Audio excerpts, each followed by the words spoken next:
¿Dónde están los 5 millones de dólares que me robaste? Gloria tendrá que encontrar el dinero. Su vida y la de su hijo dependen de ello. Hay que acorralar a la viuda. ¡Tengo mucho miedo, mamá! El peor de los caminos será el único posible. A mí no me importa ir a la cárcel con tal de salvar a mi hijo. En la nueva superserie de Telemundo, Esta mujer es clave. Esa es la cacería. La Jefa. Martes 18 de febrero a las 10:09 Centro por Telemundo.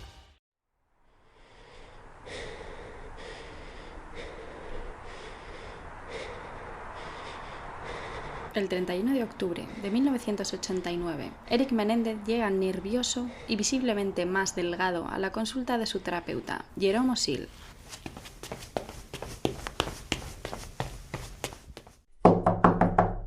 Está inquieto, cargado de angustia. Le confiesa que lleva semanas teniendo pesadillas sobre sus padres muertos, además de pensamientos suicidas que no podía controlar. Después de una larga conversación, Eric sugiere dar un paseo para despejarse. Ambos salen de la oficina del doctor y cruzan Bedford Drive hasta llegar a un parque en Santa Mónica Boulevard. Eric camina junto a su terapeuta mientras el viento mueve las hojas de los árboles.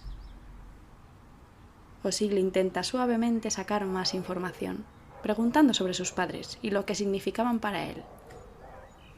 Habla sobre la intensa relación con José. Da la sensación de que cada palabra es un paso más hacia la inevitable confesión, aunque aún no suelta prenda. Tras unos minutos regresan a la consulta. Es justo antes de entrar de nuevo al edificio, cuando Eric suspira profundamente y dice: «Lo logramos». O'Sill, sorprendido, le pregunta: «¿Quieres decir que mataste a tus padres?». Entonces el joven Menéndez, con la mirada perdida, confirma lo que se ha estado guardando durante 2 largos meses. Esta confesión cambia el curso de la investigación, proporcionando el eslabón que faltaba a los detectives para centrarse definitivamente en los hermanos Menéndez. Pero no sería en este momento.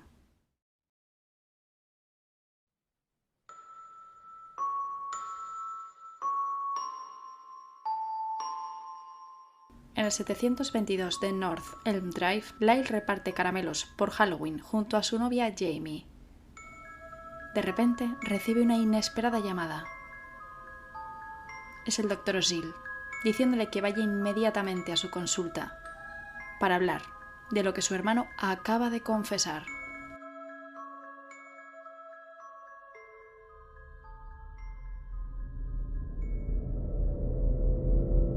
Después de los asesinatos de José y Kitty Menéndez en agosto de 1989, los hermanos habían comenzado a comportarse de manera extraña, gastando grandes sumas de dinero y mostrándose insensibles a la tragedia. La policía comenzó a sospechar de ellos, pero no tenía pruebas sólidas, hasta que Eric, consumido por la culpa, reveló el crimen a su terapeuta. Este acto precipitó la intervención de las autoridades, quienes obtuvieron las cintas grabadas por O'Sill, lo que llevó a la detención de ambos hermanos en marzo de 1990. Sed bienvenidos, mi nombre es Alejandra Lavín y esto es Criminología en Serie y la tercera parte del caso de los hermanos Menéndez.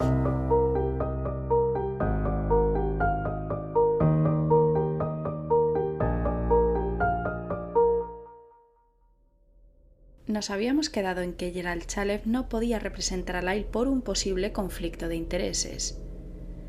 El segundo abogado es Joel Isaacson, quien choca mucho con Leslie Abramson, la abogada de Eric, por lo que tampoco sería el definitivo. Quien representaría finalmente al mayor de los Menéndez es Jill Lansing. En diciembre de 1992, un gran jurado del condado de Los Ángeles emite 2 acusaciones de asesinato en primer grado contra Eric y Lyle. También se añade un cargo por conspiración, acusando a los hermanos de haber adquirido escopetas y municiones solo 2 días antes de los crímenes, además de haber quedado con Perry Berman para fabricar una coartada. Sin embargo, los miembros del gran jurado deciden no incluir uno de los puntos clave del caso del fiscal: el asesinato con fines de lucro. Aunque esta circunstancia especial no es contemplada, la fiscal Pam Bozanic asegura que eso no impediría que se presentara la codicia como motivo central. El mismo mes en que comenzaría el juicio contra los hermanos Menéndez, en un artículo de Los Angeles Times, Leslie Abramson suelta la bomba. Dice que los hermanos habían sido víctimas de abuso sexual por parte de su padre y que estaban aterrorizados cuando cometieron los crímenes. Sin embargo, la denominada excusa de abuso es considerada una estrategia desesperada y tardía para salvar a los hermanos de la pena de muerte. En California, en este momento, la cámara de gas o la inyección letal. Se formarían 2 jurados, uno para cada hermano, debido a que algunas pruebas a presentar en el juicio no se aplicaban a ambos. Y el 20 de julio del 93, a un mes de cumplirse 4 años de los asesinatos de José y Kitty Menéndez, arranca el juicio contra sus hijos. Sin embargo, una batalla ya se ha librado fuera de la sala. La opinión pública ha emitido su veredicto mucho antes de que se inicie el proceso formal. Los hermanos están condenados. Durante las declaraciones iniciales, la fiscal describe a los hermanos Menéndez como actores, que en la noche de los crímenes engañaron a las autoridades y señalaron a los sórdidos socios de José como culpables. También los acusa de haber despilfarrado grandes sumas de dinero y de que Lyle borró el disco duro de su padre. Al inicio del juicio, la defensa plantea una estrategia basada en la autodefensa imperfecta. En el caso que nos ocupa, un asesinato realizado con una creencia irrazonable pero honesta de que la persona necesita protegerse, argumentando que los hermanos Menéndez actuaron bajo un miedo genuino de enfrentar un peligro inminente de muerte o graves lesiones corporales. En los días previos habían decidido revelar los abusos sexuales que sufrían, lo que según ellos provocaría que sus padres los asesinaran para silenciarlos. La abogada de Lyle comienza así su apertura. El 20 de agosto de 1989, Lyle y Eric Menéndez mataron a sus padres. No estamos discutiendo dónde ocurrió, cómo ocurrió o quién lo hizo. Lo único en lo que tienen que concentrarse en este juicio es en por qué sucedió. Les demostraremos que lo hicieron por miedo. La defensa además refuta la teoría de la Fiscalía sobre la codicia, subrayando que los hermanos ya gozaban de una situación económica privilegiada.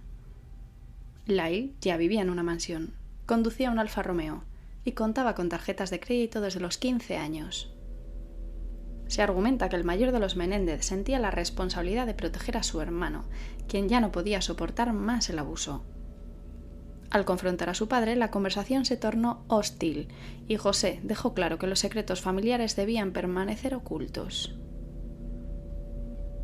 En los días previos a los asesinatos, el miedo se intensificó y fue en ese momento de desesperación que, convencidos de que sus vidas estaban en peligro, decidieron actuar.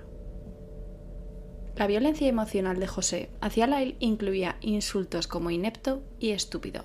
La violencia física, palizas, azotes con cinturones y puñetazos. Los abusos sexuales que sufrió desde los 6 años los justificaba José como un valiente acto de los griegos y los romanos antes de entrar en batalla y que une a padres y a hijos.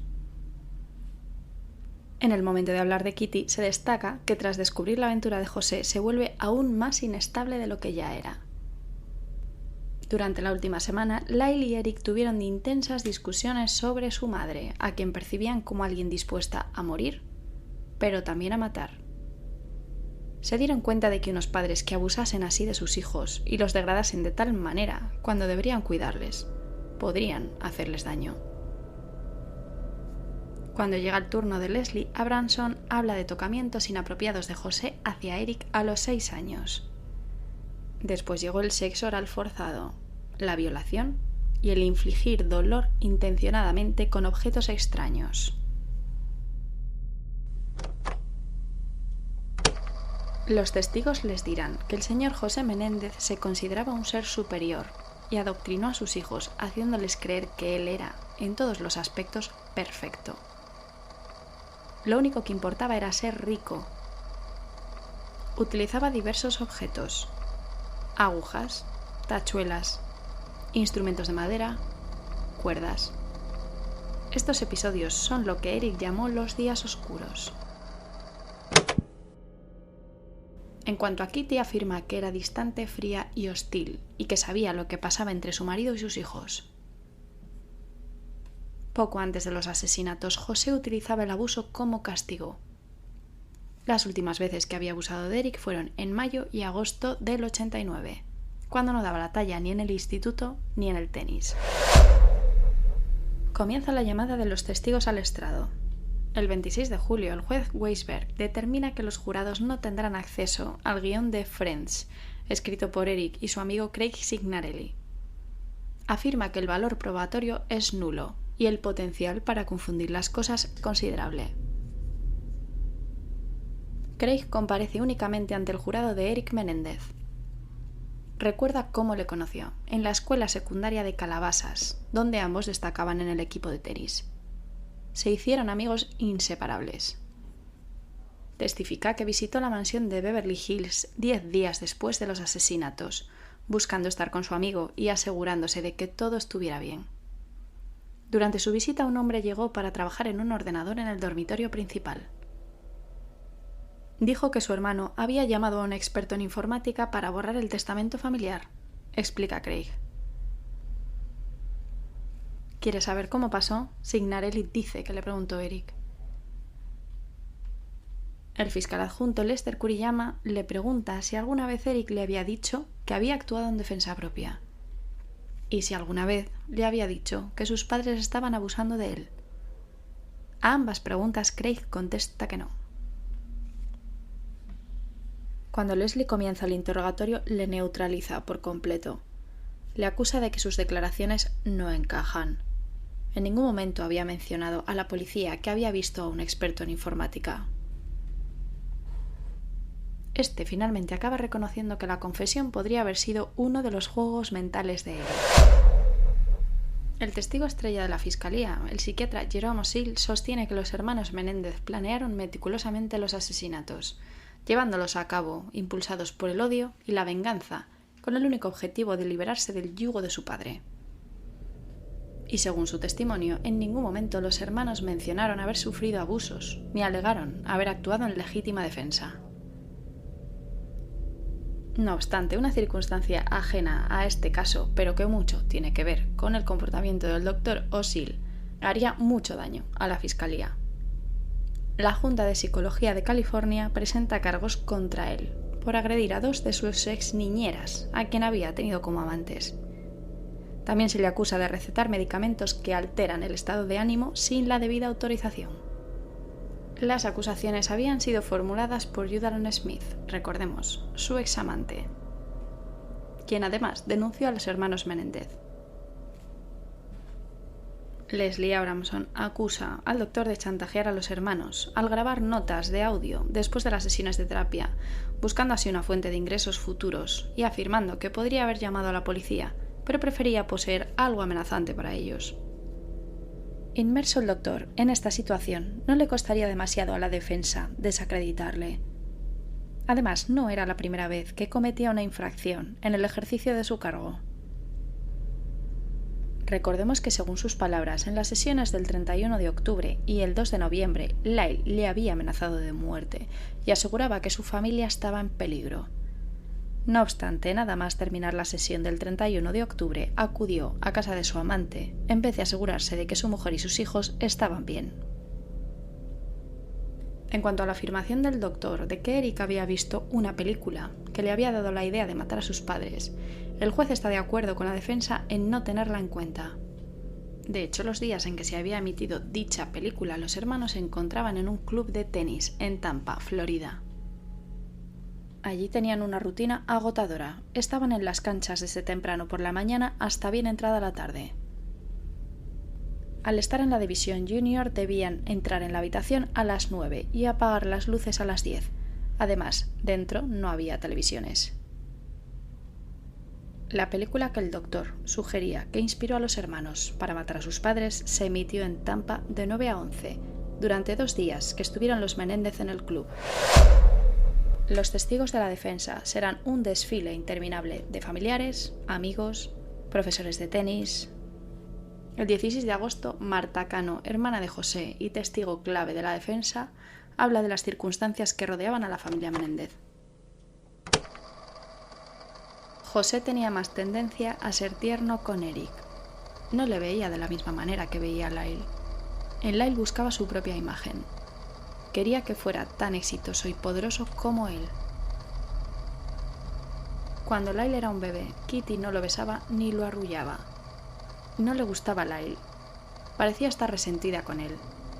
Incluso a los 2 años, cuando tenía hambre, ella lo dejaba valerse por sí mismo. Lyle se subía a una silla, llegaba a la encimera, cogía sus cereales, abría la caja y lo tiraba todo.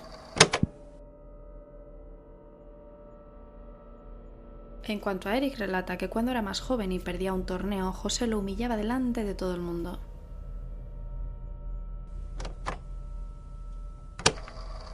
Le decía que era un mariquita, que ya era hora de que se convirtiera en un Menéndez, que no merecía su apellido y que debería avergonzarse de su desempeño promedio y mediocre. Admite que no les había dicho la verdad a los detectives desde el principio, porque rompería la imagen de familia perfecta de los Menéndez. No obstante, la declaración de su hermana, Terry, no coincidiría con la de Marta. Afirma que si bien José educaba a sus hijos de una manera muy dura, nunca observó tales abusos de los que se habla. A la mañana siguiente sube al estrado Alan Andersen, primo materno de los hermanos Menéndez.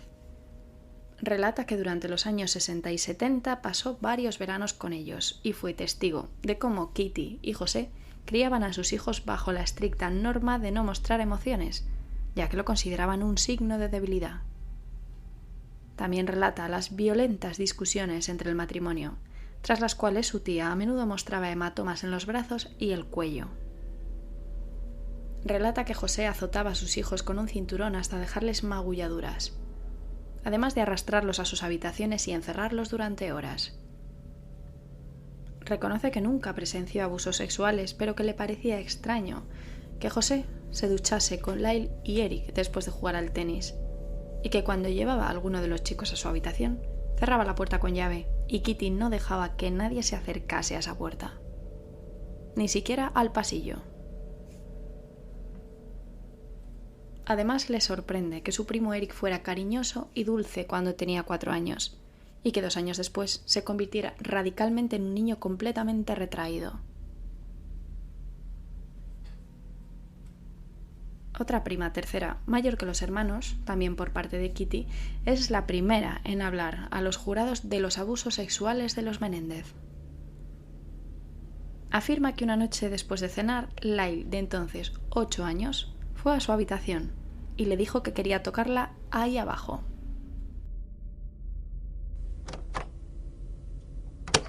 Se puso más serio y dijo que él y su padre se habían estado tocando los genitales. Fui a buscar a Kitty y se lo conté, pero no me creyó. Después de aquello, Kitty arrastró a Lyle escaleras arriba hasta la cama. Nunca se habló de ello después de aquello. Me convencí de que me había equivocado. El primer entrenador de tenis de los hermanos Menéndez asegura que José insistía en que la tradición familiar era destacar, por lo que sus hijos debían entrenar intensamente y dar siempre el máximo. Su padre no mostraba interés en que Lyle y Eric se desarrollaran como personas, enfocándose únicamente en los resultados. Incluso le exigió que les enseñara todas las tácticas psicológicas posibles para desestabilizar a sus oponentes. Entrenaban a las 6 de la mañana antes de ir a clase, incluso cuando estaban enfermos o llovía. Cuando es el turno del fiscal adjunto, le pregunta cómo comparaba a José con otros padres. Él era lo que yo considero el peor padre de todos los que he entrenado. Y la mayoría de los padres de los estudiantes con más éxito eran exigentes. Pero él fue un paso más allá. Era la persona más dura que he conocido jamás. El 10 de septiembre, cuando casi se cuentan 2 meses de juicio de los Menéndez, se escucha en la sala del tribunal. La defensa llama a Lyle Joseph Menéndez. Su testimonio, al igual que el de su hermano pequeño, duraría varios días. Lyle comienza a responder a las preguntas de su abogada y a relatar los maltratos por parte de José. sus esfuerzos por hacer que él le quisiese y aprobase, y la indiferencia e inestabilidad mental por parte de su madre. Después habla de los abusos sexuales. Afirma que su padre comenzó con masajes después de hacer deporte cuando tenía 6 o 7 años. Le advirtió que si se lo contaba a alguien, le pasarían cosas malas.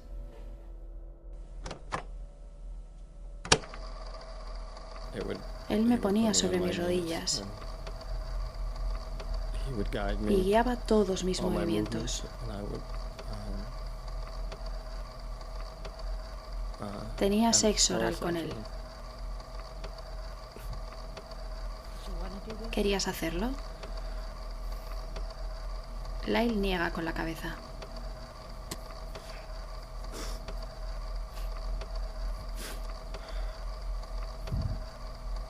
¿En algún momento te hizo otras cosas?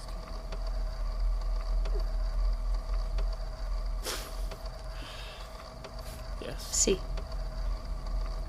Él utilizaba objetos, un cepillo de dientes y algún tipo de brocha para afeitarse. ¿Y qué hacía con el cepillo de dientes? En el dormitorio teníamos lo que llamábamos sesiones de objetos.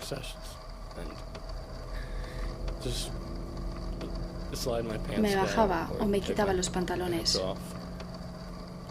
A veces duraba poco, otras veces más. Me recostaba en la cama. Tenía un tubo de vaselina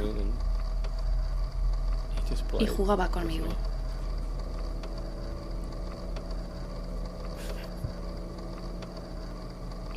Y en algún momento decidió utilizar algo más, además del cepillo de dientes. Sí.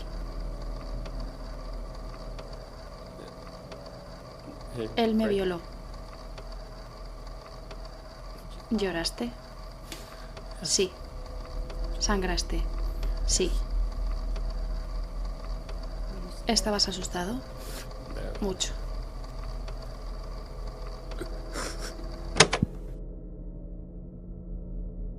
En algún momento del testimonio, Lyle declara que cuando su hermano tenía 5 años y él 8, abusó sexualmente de él. Volveremos a eso en el análisis. Pero según las declaraciones de Lyle, los abusos no se limitaban solo a José, sino que Kitty también abusaba de él. Afirma que hacía topless delante de él y que le enseñaba fotos suyas en lencería. Cuando tenía 13 años, ella todavía le bañaba y lavaba por todas partes. Le invitaba a su cama y quería que la acariciase. También habla del carácter controlador de José con cada aspecto de su vida. Menciona que durante la escuela secundaria había hecho que rompiera con varias novias y la presentó a una reina de la belleza, al igual que su madre.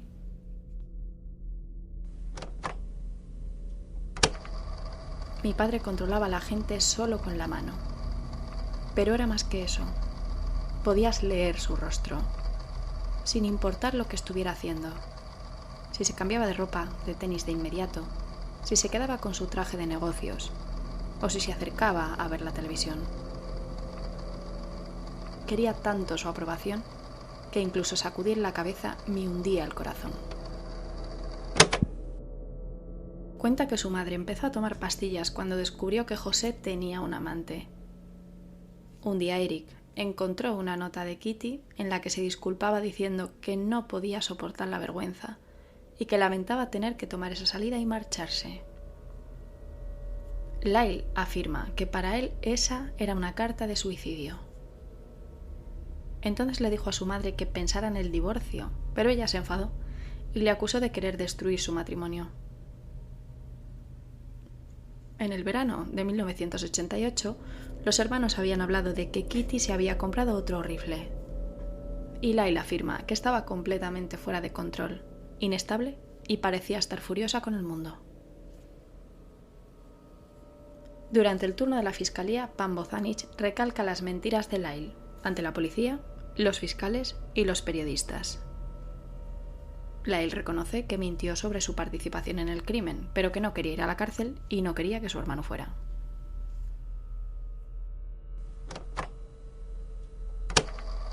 La vida de mi hermano y la mía fue muy miserable durante 6 meses antes de que nos arrestaran. Y obviamente no mejoró después. Y no es buena ahora. Y nunca ha sido realmente genial. Afirma que después del tiroteo, él y su hermano se quedaron esperando a que llegase la policía. Sin embargo, cuando vieron que no aparecía nadie, decidieron no contar lo que había sucedido. También menciona que no quería hablar sobre los abusos que sufrieron, convencido de que nadie les creería si lo hacían. La fiscalía también pone el énfasis en el derroche de dinero tras los crímenes. Lyle defiende que estaba deprimido y que simplemente iba de tienda en tienda sin pensar demasiado en lo que hacía. Asegura que el dinero nunca fue una preocupación para él, ya que siempre había comprado cosas sin detenerse a considerar su valor. Lo que compraron después del crimen, según él, solo fue parte de lo que ya era su estilo de vida habitual. La fiscal le pregunta si su testimonio es que no mató a sus padres por dinero. Y Lyle contesta: definitivamente no. ¿Os acordáis cuando hemos dicho que los hermanos habían sido juzgados por la opinión pública antes de que comenzase el juicio? Pues la declaración de Lyle es un punto de inflexión en este caso, y sería lo que cambiaría todo. El día en que llega el turno de Eric, ante la pregunta de por qué había asesinado a sus padres, rompe a llorar, y reticente y con las palabras atascadas, finalmente logra decir que su padre había estado abusando de él. Afirma que había comenzado después de su 6º cumpleaños y que había durado hasta prácticamente la muerte de José. La última violación había sido en mayo del 89 y la última felación en agosto. Al principio le daba masajes mientras estaba en ropa interior. Luego vinieron lo que él llama los masajes en la boca. Al principio dice que le gustaba la atención especial que recibía de su padre, pero poco tiempo después dejó de gustarle. Pensaba que era algo realmente sucio. Cuando tenía 11 años, le obligó a practicar de rodillas sexo oral. En 6º grado comenzó lo que él llama sexo agradable, con las manos y la boca, y también el sexo anal. Afirma que en ocasiones cuando le obligaba a practicar sexo oral le pinchaba con tachuelas o alfileres.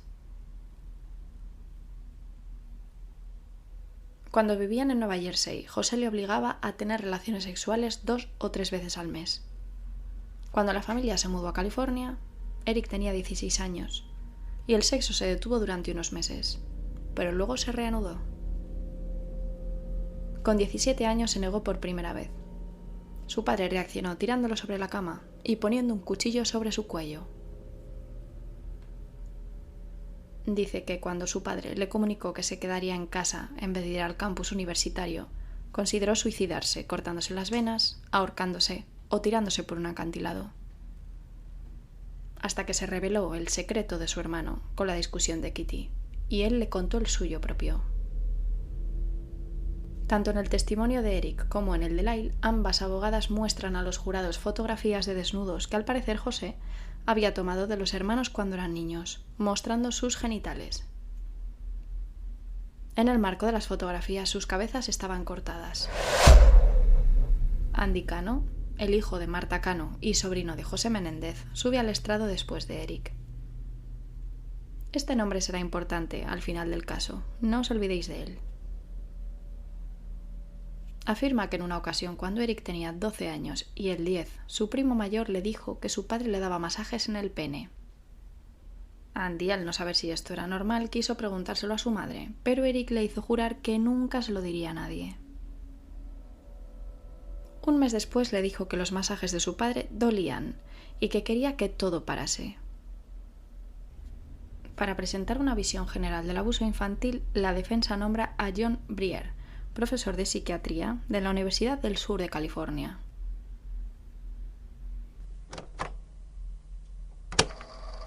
Los hombres que han sufrido abusos durante su infancia no se lo cuentan a nadie. Sienten que van a ser duramente juzgados. También afirma que los niños maltratados desarrollan una hipervigilancia constante, caracterizada por un miedo permanente al peligro, similar a la indefensión aprendida, que se observa en el síndrome de la mujer maltratada. La doctora Ann Burgess, profesora de enfermería psiquiátrica en la Universidad de Pensilvania, testifica sobre la neurobiología del miedo, explicando cómo el cerebro se reconfigura tras un trauma psicológico. Las víctimas de abuso responden al miedo más rápidamente que quienes no han sido traumatizados, experimentando una liberación de hormonas de estrés y desarrollando hipervigilancia, que define como una búsqueda constante de peligros en su entorno.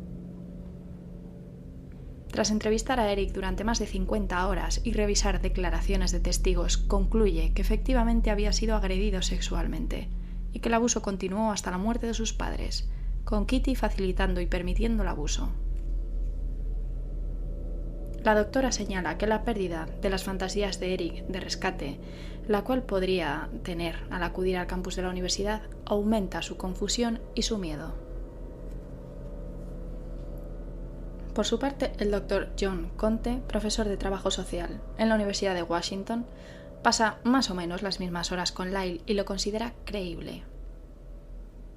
Explica que la ausencia de emoción en las víctimas de trauma no implica invención, sino una separación emocional de su dolor. Destaca que la ansiedad de ambos hermanos aumentó antes de los asesinatos de sus padres, comenzando con un incidente en el que Kitty le arranca a Lyle un peluquín, lo que provoca una reacción emocional intensa. Y después Eric le revela a su hermano mayor un secreto doloroso sobre su abuso. A la pregunta de si Lyle percibía la realidad de manera diferente a quienes no habían vivido en esa familia, el doctor afirma que sí, indicando que es posible que Lyle viera la situación con mayor precisión que otros. En diciembre de 1993 llega la fase final del juicio. La fiscalía sostiene que el crimen fue un asesinato premeditado motivado por la codicia. La fiscal concluye su exposición diciendo: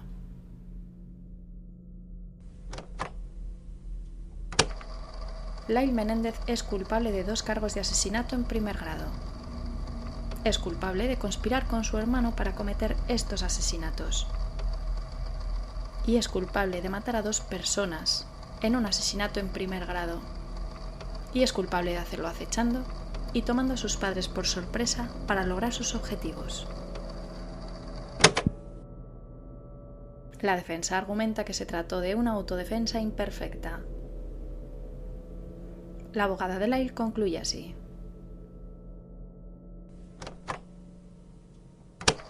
la conclusión más razonable en este caso es que se trató de un homicidio.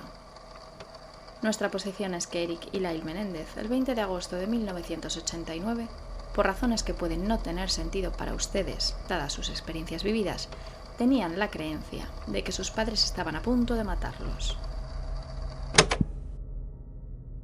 En el turno de Leslie Abramson se escucha lo siguiente: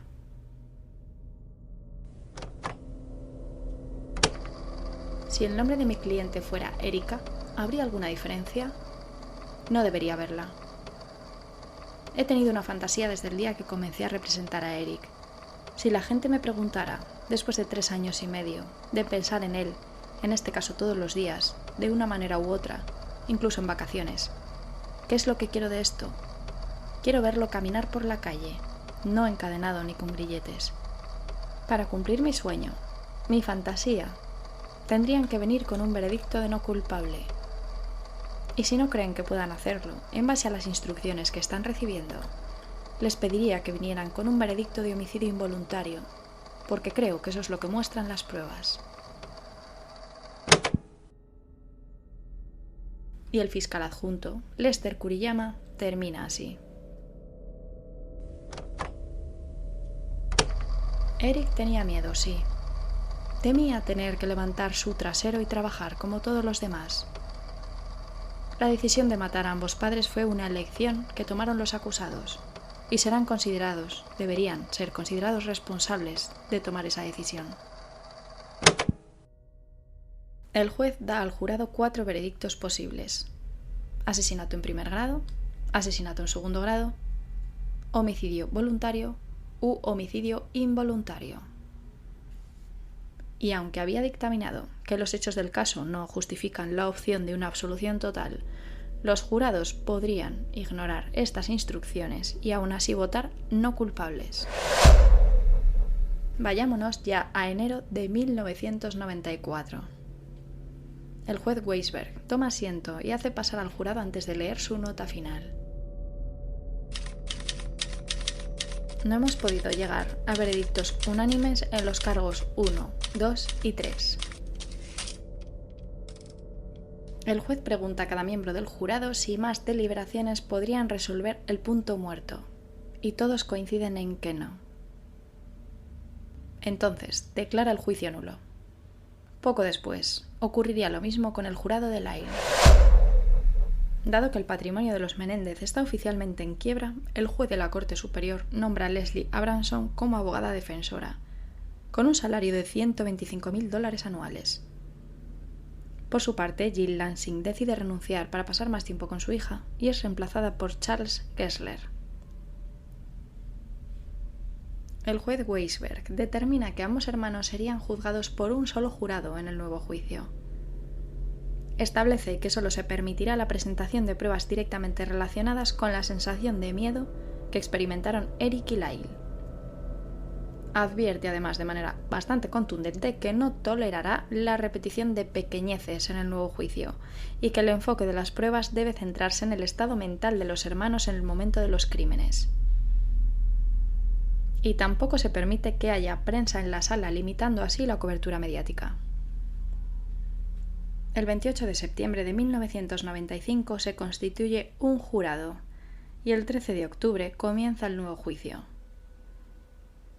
A lo largo del mismo, el juez declararía que no hay pruebas que justifiquen el homicidio involuntario en los crímenes. También se prohíbe a los testigos de la defensa hacer declaraciones sobre los abusos sexuales que supuestamente sufrieron Eric y Lyle, así como sobre el concepto de autodefensa imperfecta. La Fiscalía, por su parte, se opone a la admisión de pruebas que pudieran demostrar que Lyle había hablado anteriormente sobre los abusos. Su estrategia se basa en 3 puntos clave: enfatizar la brutalidad de los crímenes, evidenciar la extensa planificación y los repetidos engaños de los hermanos, y sugerir que sus motivaciones se centraban en el deseo de heredar el dinero. Pero además, las cosas para la defensa se pondrían aún más feas. El surgimiento de una nueva prueba que podría desacreditar a Lyle se centra en unas cartas en las que solicita a algunos amigos y a su exnovia que mientan por él. Esto, sumado a las decisiones del juez y al hecho de que Lyle no quiere testificar sin su anterior abogada, provoca que finalmente no declare. Como consecuencia, se impide la convocatoria de muchos testigos, incluidos familiares, amigos y entrenadores, que sí habían hablado en el primer juicio. En un intento por recrear la escena del crimen, la empresa llamada a día de hoy Exponent y conocida por su trabajo en reconstrucción de accidentes, sostiene que José y Kitty estaban sentados en el momento del tiroteo. Sin embargo, en el contrainterrogatorio, el abogado de Lyle subraya que el hombre que ha testificado en nombre de esta empresa nunca ha inspeccionado una escena del crimen o asistido a una autopsia, lo que cuestiona su credibilidad. En este sentido, la defensa presenta a un experto en balística de heridas. Abramson le pregunta si podía reconstruir el caso Menéndez, a lo que él responde que no cree que sea posible debido a los numerosos y erráticos disparos. El 21 de marzo de 1996, el jurado tiene un veredicto. Lyle y Eric Menéndez son culpables de asesinato en primer grado, así como de su conspiración para cometer asesinato. El jurado también había votado por 2 circunstancias especiales: acecho y asesinato múltiple. Todo ello significa que solo hay 2 opciones en la fase de sentencia: cadena perpetua sin libertad condicional o pena de muerte. El 2 de julio ambos hermanos son condenados a cadena perpetua sin posibilidad de libertad condicional y se añaden 25 años más por conspiración. Los hermanos son trasladados a la prisión estatal de North Kern 2 meses después. En septiembre del 96 son despertados en mitad de la noche y sin explicación alguna son puestos en diferentes autobuses para ir a diferentes prisiones. Pasan 2 décadas hasta volverse a encontrar de nuevo. Desde 2018 están juntos en una prisión de California. Y ambos están casados actualmente, aunque no se permitan sus visitas conyugales. Lyle se ha casado 2 veces y Eric 1. Pero este caso no termina ni con el juicio ni con la condena a prisión de los hermanos Menéndez. Vayámonos a Navidad de 1988. 8 meses antes de los asesinatos de José y Kitty.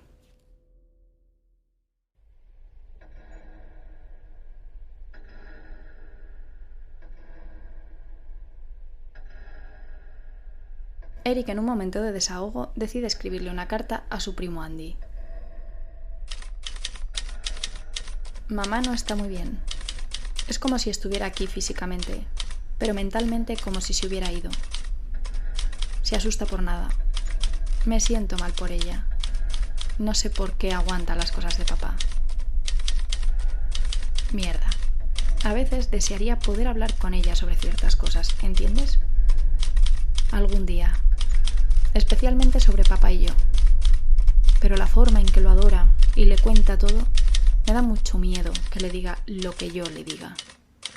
No puedo arriesgarme. He estado tratando de evitar a papá. Sigue pasando, Andy, pero ahora es peor. No puedo explicarlo. Tiene tanto sobrepeso que no soporto verlo. Nunca sé cuándo va a pasar y me está volviendo loco.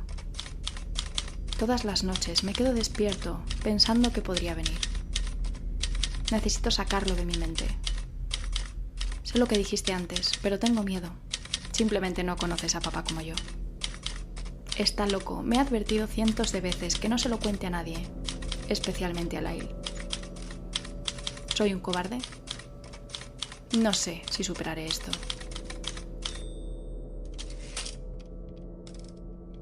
Durante el juicio, Andy pasa por muchísima presión, debido a ser uno de los testigos estrella de la defensa y apoyar a su querido primo Eric.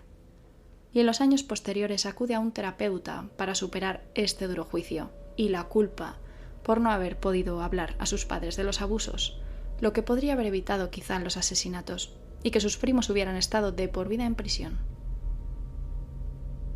Toma medicación incluso para dormir, después de comenzar con las pesadillas. En enero de 2003 está con unos amigos en Costa Rica y se le ha olvidado la medicación, por lo que la compra allí. Le advierten no tomar más de 2 pastillas, pero al no haber dormido en 3 días, se toma 4. No vuelve a despertar. Fallece a los 29 años.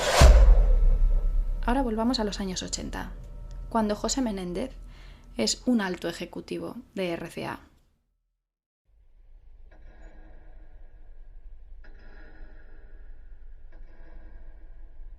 En este momento se firma un contrato multimillonario por 6 años con el manager de Menudo, Edgardo Díaz. Pero el éxito y la fama de este grupo de adolescentes ocultaba unos oscuros secretos. En 2014, Roy Rosselló, quien perteneció al grupo entre 1983 y 1986, denuncia que su manager lo golpeaba, violaba y obligaba a dormir en su cama. En una ocasión, Edgardo Díaz lo llevó a cenar a casa de José Menéndez. José me abrió la puerta. Entré y vi a uno de los hijos Menéndez, quien no me saludó. Pensé, tal vez ha tenido algún problema con su padre o su madre. Me senté en la mesa del comedor y otro de los hijos estaba allí con su madre. Edgardo comenzó a hablar con José sobre diversos temas, mientras él me servía una copa de vino. Inocentemente desconocía lo que contenía esa copa de vino. Edgardo no solía permitirnos consumir alcohol, ya que manteníamos un estilo de vida libre de drogas, alcohol y vicios. Él estaba en contra de todas esas cosas. Además, yo era menor, tenía 14 años. Ese día me obligaron a beber toda esa copa de vino. Empecé a sentir mareos. Todo se volvió borroso y desenfocado. Entonces alguien me cargó en brazos. Era José Menéndez, llevándome a su habitación para violarme.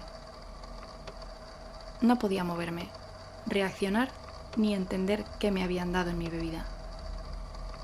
Cuando llegué a la habitación estaba completamente inconsciente, pero sentía todo. Era una especie de droga que te paraliza, pero puedes sentir lo que te están haciendo. Sentí dolor mientras él me violaba. No podía moverme ni reaccionar. Fue horrible. Y lo peor vino después, cuando regresé al hotel y me di cuenta de que sangraba. Edgardo ni siquiera me llevó al médico porque sabía que alguien descubriría la verdad.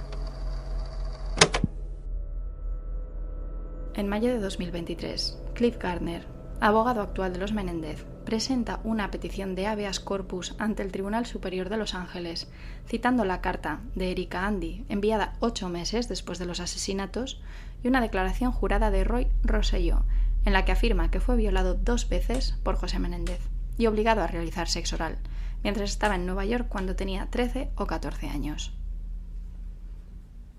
Los abogados argumentan que estas 2 circunstancias contrarrestan la narrativa de los fiscales de que José Menéndez no era violento o el tipo de persona que abusaría de niños.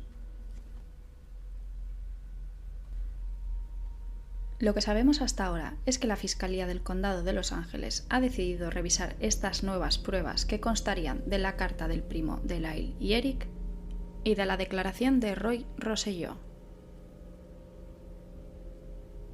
Se ha programado una audiencia para el próximo noviembre. ¿Se revisará la condena de los hermanos Menéndez? ¿Saldrán en libertad? Hoy vamos a analizar los distintos móviles que se consideraron en el caso Menéndez. Como siempre en Criminología en Serie, nuestro objetivo es explicar, no justificar. Las circunstancias que discutiremos hoy, aunque relevantes, de ninguna manera justifican el asesinato del matrimonio Menéndez. Dicho esto, primero vamos a abordar la posibilidad de que los hermanos Menéndez mataran a sus padres por dinero. En una familia tan influyente no es inusual que el motivo más obvio sea el económico, especialmente cuando José había amenazado con desheredar a sus hijos.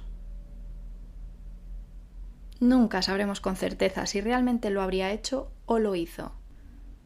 Pero es posible que los hermanos creyeran que esta decisión se llevara a cabo después del 20 de agosto y buscaran evitarlo. Antes de entrar en detalle es importante mencionar que antes del juicio el gran jurado decidió no acusar a los hermanos Menéndez del cargo de asesinato por motivos económicos. Dicho esto, cabe señalar que Lyle iba a convertirse en albacea del testamento al cumplir 22 años. Lo que ocurriría poco más de 4 meses después de la muerte de sus padres. Si este era el caso, aunque no controlaría el dinero mientras José y Kitty vivieran, sí lo haría tras su muerte. Por lo tanto, no parece tener mucho sentido asesinarlos en ese momento concreto y de forma tan precipitada, lo cual analizaremos más adelante, para evitar un posible cambio en el testamento. Si el motivo hubiera sido evitar ser desheredados, podrían haber esperado esos 4 meses sin la necesidad de preocuparse por encontrar y destruir un testamento en el que no aparecieran como herederos. Tras el asesinato, quisieron asegurarse de que efectivamente seguían en el testamento. Pero este hecho necesariamente no implica que la herencia fuera el móvil principal del crimen. Siguiendo en esta línea, la forma en que se llevaron a cabo los crímenes es extremadamente brutal y refleja un profundo odio. La doctora Ann Burgess, quien testificó a favor de la defensa en el primer juicio, describió el crimen como carente de planificación y marcado por una alta carga emocional. Esto se evidencia en primer lugar por el ruido. En ningún momento se preocuparon por silenciar los disparos. Al contrario, se arriesgaron a que la policía llegara de inmediato a la mansión. Si no lo hicieron, fue porque resultaba casi impensable que hubiera un tiroteo en un lugar como Beverly Hills. Además, la violencia en la escena del crimen no es consistente con un asesinato meticulosamente planificado. Los disparos fueron erráticos y sin un patrón claro. Aunque el objetivo principal parecía ser el padre, quien representaba un profundo odio y una mayor amenaza, es el que menos disparos recibió. En cambio, Kitty fue brutalmente acribillada, lo que es consistente con la idea de unas emociones descontroladas más que de un plan cuidadosamente ejecutado. Además, es importante el hecho de que Lyle salió a recargar durante el tiroteo. Si realmente hubiera habido una planificación cuidadosa y un acecho previo, no tendría sentido que continuaran disparando. Mucho menos que Lyle se arriesgara a salir con una escopeta en la mano, aumentando sus probabilidades de ser visto. Por otro lado, también dejaron pruebas importantes en el maletero del coche, lo que resulta también inconsistente con una planificación meticulosa. A mayores de lo ya mencionado, si el crimen hubiera sido muy elaborado y motivado únicamente por el dinero, lo más lógico habría sido asesinar a sus padres en un momento de tranquilidad, quizás mientras estaban en la cama, cuando no hubiera riesgo de resistencia o de ser atrapados. De hecho, este fue el argumento representado por la Fiscalía, que cuestionó la lógica de la ejecución del crimen. Es decir, querían probar el acecho. Asimismo, como hemos destacado anteriormente, la violencia desmedida en la escena del crimen es incompatible con un móvil económico. Si el objetivo hubiera sido económico, no habría lugar para la alta emocionalidad que se evidenció. Ahora centrémonos en la cuestión de la premeditación para la Fiscalía y la autodefensa imperfecta, planteada por las abogadas de los hermanos. Hay ciertos hechos que son innegables. 2 días antes de los crímenes, los hermanos compraron 2 armas y munición, utilizando una licencia que no les pertenecía. Además, el día antes del asesinato realizaron otra compra de munición de un tipo diferente. En este sentido, podrían haber adquirido las armas para defenderse, tal como declararon, o bien podrían haberlas tenido con la intención de matar a sus padres, aunque es probable que no supieran exactamente cuándo lo harían. Sin embargo, surge la pregunta: ¿es viable la teoría de la autodefensa imperfecta? Sin duda, los hermanos y su defensa presentaron el caso de tal manera que parecía sacado de una película. Para una mente que no está inmersa en una situación tal, esta teoría puede parecer difícil de aceptar. Aquí vuelve a entrar en juego la doctora Burgess, quien destaca la hipervigilancia que suelen presentar las víctimas de abuso.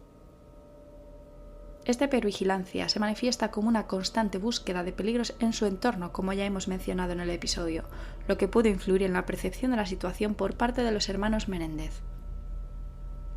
Los eventos que, según la defensa, llevaron a los hermanos a asesinar a sus padres comenzaron cuando Eric experimentó un alto nivel de ansiedad tras la negativa de su padre a permitirle asistir al campus universitario. Esta ansiedad se intensificó después del famoso incidente del peluquín, cuando Eric confesó los abusos a su hermano. En este contexto que estamos contando, Lyle se enfrentó a su padre y amenazó con revelar la verdad. Según sus declaraciones, los hermanos se convencieron de que sus padres iban a matarlos para proteger su imagen, lo que los llevó a comprar escopetas como medida de defensa. Posteriormente, los comentarios y acciones de Kitty y José incrementaron el miedo ya presente en ellos, alimentado por el trauma de los abusos sufridos. La noche del 20 de agosto, después de que sus padres se cerraran en la sala familiar tras una discusión y una amenaza de José hacia Eric para que subiera a su dormitorio, la paranoia de Eric y Lyle se disparó. Los profesionales que testificaron en el juicio a favor de la defensa argumentaron que los hermanos podrían haber percibido la realidad de manera distorsionada, influenciada por su historial de abusos y el ambiente familiar tenso y amenazante. Esto es lo que nos planteó la defensa.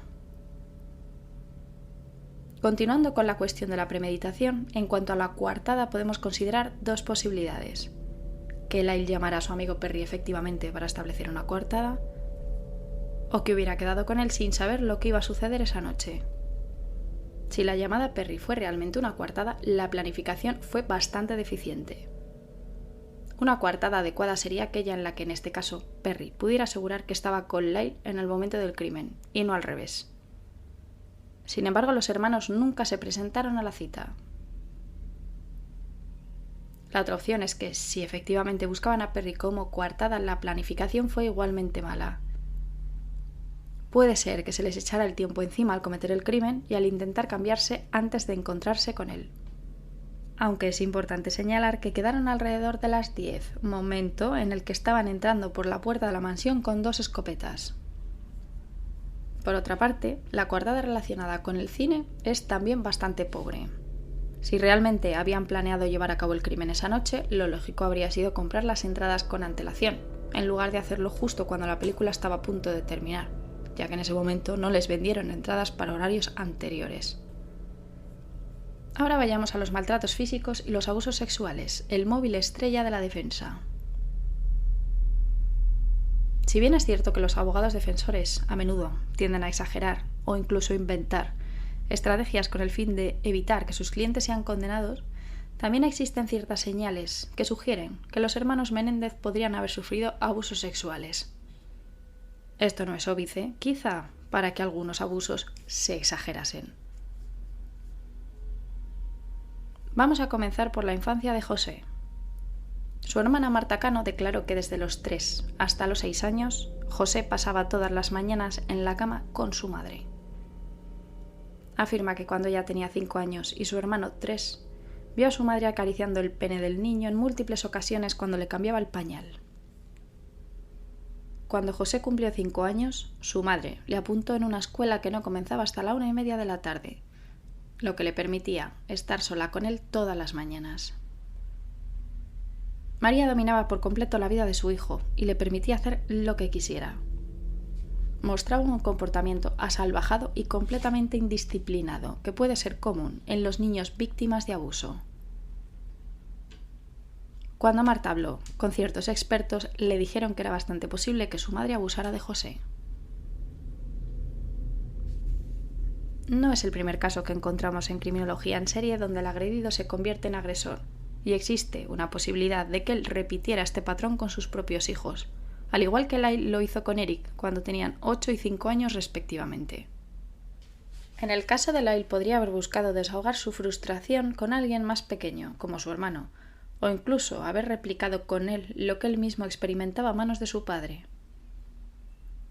Independientemente de que los abusos sexuales no hubiesen ocurrido, el hecho de que Lyle abusara de su hermano era una señal de alerta significativa sobre la situación en la familia Menéndez, reflejando posiblemente un abuso físico y psicológico, respaldado además por muchos testigos. También es consistente con el abuso sexual que Lyle mojara la cama hasta los 14 años, aunque como siempre señalo que esto no se confunda, esto no es definitivo, ya que muchos niños y adolescentes experimentan enuresis sin haber sufrido ningún abuso. No obstante, según las declaraciones de algunos testigos, Eric mostraba comportamientos de disociación, lo cual puede estar asociado también con experiencias de abuso sexual. Además, según los terapeutas que lo examinaron, presentaba síntomas de estrés postraumático, también posible consecuencia de ser víctima de abuso sexual. Él afirmaba escuchar a su padre en su celda, diciéndole: «Eres estúpido, no eres digno de ser Menéndez, es tu culpa», como si su padre estuviera presente a su lado. El doctor Vicari explicó que los pacientes que dicen la verdad afirman que es como si alguien en la habitación estuviera a su lado hablando. Pero las personas que se lo inventan hablan de voces dentro de sus cabezas. También estaban las fotografías de los niños mostrando sus genitales, en las que no se mostraba la cara, y los extraños comportamientos que declararon los familiares que ocurrían cuando José se encerraba con sus hijos en la habitación. Pero la pregunta del millón que se hicieron fiscales, familiares, amigos, periodistas, incluso abogados es: ¿por qué los hermanos no lo dijeron antes? Sí lo dijeron antes. Lyle a su prima cuando tenía 8 años, cuando le dijo que su padre le tocaba ahí abajo. Inmediatamente intervino Kitty y nunca más se volvió a hablar del tema. Lyle habló con su amigo Donovan Goodrew meses antes de los crímenes. Donovan, recordemos, era amigo de Lyle, de quien utilizó su licencia para comprar las armas. En el estrado, Donovan, sorprendiendo a todo el mundo, declaró que esa conversación nunca había tenido lugar. Sin embargo, existe una grabación previa al juicio en la que admite que Lyle le había contado que tanto él como Eric habían sido agredidos sexualmente desde que eran niños. No obstante, estas opciones abren el abanico a más preguntas sin respuesta. ¿Acaso Lyle llevaba planeando el crimen meses antes de que ocurriese? ¿Los familiares y testigos estaban mintiendo por los hermanos? El primo Andy testificó que Eric le dijo, cuando eran niños, que su padre le daba masajes en el pene. En cuanto a la carta, desde luego es para pensar por qué Andy no la enseñó en el juicio. ¿Es posible que Eric se la hubiera escrito después para justificar los abusos con anterioridad?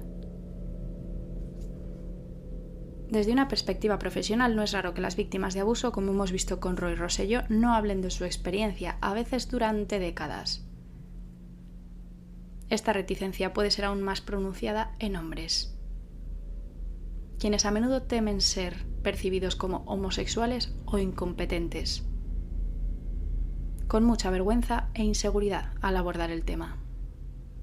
Esto pudo verse agravado en el caso de los hermanos, quienes crecieron en un hogar donde la apariencia y la buena imagen eran lo primero. El Dr. Vicari evaluó que ambos estaban psicológicamente confundidos y carecían de autoestima y confianza. Consideró que su madurez emocional estaba rezagada respecto a su edad cronológica, estimando la edad de Eric entre los 8 y 12 años y la de Lyle entre los 12 y los 14 años. En este contexto de inmadurez, los hermanos pudieron percibir el asesinato de sus padres como su única salida.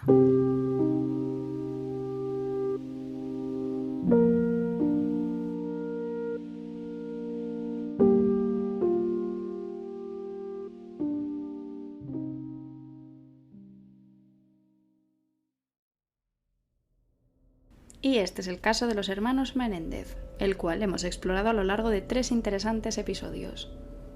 Se trata de un caso del que es probable que nunca obtengamos todas las respuestas y que parece estar lejos de concluir. Los hermanos continúan defendiendo que el abuso y el miedo fueron el móvil detrás de su brutal crimen. ¿Conseguirán salir de prisión? Yo por mi parte os invito a ver vídeos del juicio, leer sobre ello, ya que aquí no hemos tratado todo lo que ocurrió en este caso, sino lo que he considerado más relevante para entender las diferentes opciones que tenemos. Ahora os toca a vosotros, queridos oyentes, pensar en ello. ¿Fueron los hermanos Menéndez víctimas o verdugos? Gracias por escuchar este nuevo episodio de Criminología en Serie. Espero que os haya gustado y espero vuestros comentarios y peticiones. También estoy en Instagram y TikTok como Crimi en Serie, al igual que en Twitter. Además de en iVoox y Spotify, os espero en Podimo, Apple Podcast, YouTube Music y Amazon Music. Recordaros que estoy también en criminologiaenserie.com y que ahí podéis encontrar mis artículos sobre criminología y contenido adicional de algunos de los casos. También podéis uniros al canal de WhatsApp. Os dejo el enlace en la descripción del podcast. Recordaros, queridos fans, que la semana que viene tendréis episodio exclusivo mientras el público general conoce a los Menéndez. Soy Alejandra Lavín, esto es Criminología en Serie y os espero de nuevo la semana que viene.